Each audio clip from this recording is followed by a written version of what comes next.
Visakha Aganampudi toll gate వద్ద private బస్సులపై రవాణా శాఖ అధికారులు దాడులు నిర్వహిస్తున్నారు. ఫైర్ సేఫ్టీ నిబంధనలు పాటించడం లేదు. అధికంగా సీట్లు ఏర్పాటు చేసిన బస్సులపై కేసులు నమోదు చేసి జరిమానా విధించారు అధికారులు. 25 ప్రైవేట్ బస్సుల్లో తనిఖీ చేసి 3 బస్సులపై కేసు నమోదు చేశారు. ఈ రోజు నుంచి 10 రోజులు తనిఖీలు నిర్వహిస్తామని ఎంవీ ఇన్స్పెక్టర్ మునీషా తెలిపారు.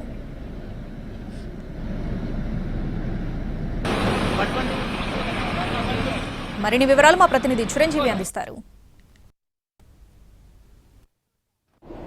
విశాఖలో ఆర్టీఓ అధికారులు ప్రత్యేక తనిఖీలు చేపడుతున్నారు. పండగ నేపథ్యంలో ప్రైవేట్ ట్రావెల్స్ ముఖ్యంగా పాటించాల్సినటువంటి రూల్స్ అన్ని కూడా పాటిస్తున్నారా లేదనేది కూడా ప్రస్తుతం తనిఖీలు చేస్తున్నటువంటి పరిస్థితి కనిపిస్తుంది. కొన్ని ప్రైవేట్ ట్రావెల్స్ ఇదే అదునుగా పండగ క్యాష్ చేసుకుని ఈ విధంగా అధిక ధరలకు టికెట్లు అమ్మడం, మరోపాటు దాంతోపాటు ఈ మధ్యకాలంలో ఎక్కువగా ప్రమాదాలు చోటు చేసుకుంటూ పాటించాల్సినటువంటి నియమాలన్నీ కూడా పాటిస్తున్నారా లేదనేది కూడా ప్రస్తుతానికి తనిఖీలు చేస్తున్నారు.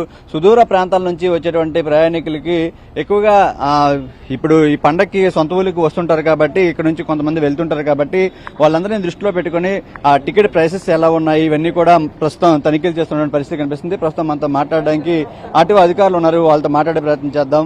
మేడం చెప్పండి మేడం, ఎలా జరుగుతున్నాయి ప్రత్యేక తనిఖీలన్నీ కూడా, ఎటువంటి లోపాలను గుర్తించడం జరిగింది, ఎటువంటి యాక్షన్ తీసుకోబోతున్నారు? సంక్రాంతి ఫెస్టివల్ సందర్భంగా మేము ఈ స్పెషల్ డ్రైవ్ అనేది కండక్ట్ చేస్తున్నామండి. Not only Sankranti festival, we are doing every month regular drives అండి. Every month CC bus drive అనేది చేస్తామండి. ఇప్పుడు స్పెషల్ డ్రైవ్ అనేది సంక్రాంతి ఫెస్టివల్ సందర్భంగా ఎవరైతే ఎక్సెస్ ఫెయిర్ కలెక్ట్ చేస్తున్నారో దానికోసము మేము చేస్తున్నామండి. ఎవరైతే ఎక్సెస్ ఫెయిర్ కలెక్ట్ చేస్తున్నారో వాళ్ళ కేసెస్ అయితే నమోదు చేసి బస్సెస్ అయితే సీజ్ చేస్తామండి. ఆల్రెడీ డ్రైవ్ స్టార్ట్ అయ్యి 4 days అయింది. 10 days డ్రైవ్ అండి ఇది మొత్తం. అంటే ఇప్పటి వరకు ఏమైనా కేసులు నమోదు చేయడం జరిగిందా? అధిక ధరలకు అమ్మడం కానీ ఇలాంటివి ఏమైనా గుర్తించండి. మార్నింగ్ 5:30 AM నుంచి ఈరోజు డ్రైవ్ అనేది విశాఖపట్నంలో అగనంపూడి టోల్ గేట్ దగ్గర చేస్తున్నామండి. 4 buses కి అయితే కేసెస్ రాయడం జరిగింది.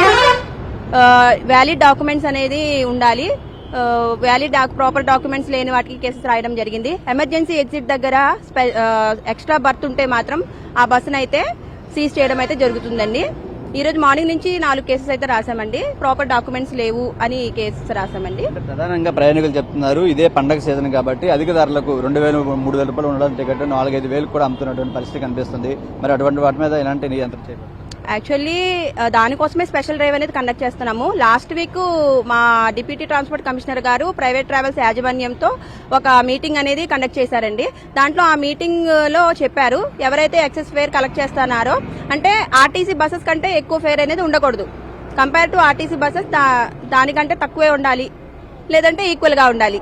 దానికంటే ఎవరైతే ఎక్స్ట్రా ఫేర్ కలెక్ట్ చేశారో ఆ బస్సెస్ మీద యాక్షన్ అనేది తీసుకుంటాము అని చెప్పడం జరిగింది. సో దానివల్ల ఎవరు ఎక్సెస్ ఫేర్ అనేది కలెక్ట్ చేయడం లేదండి.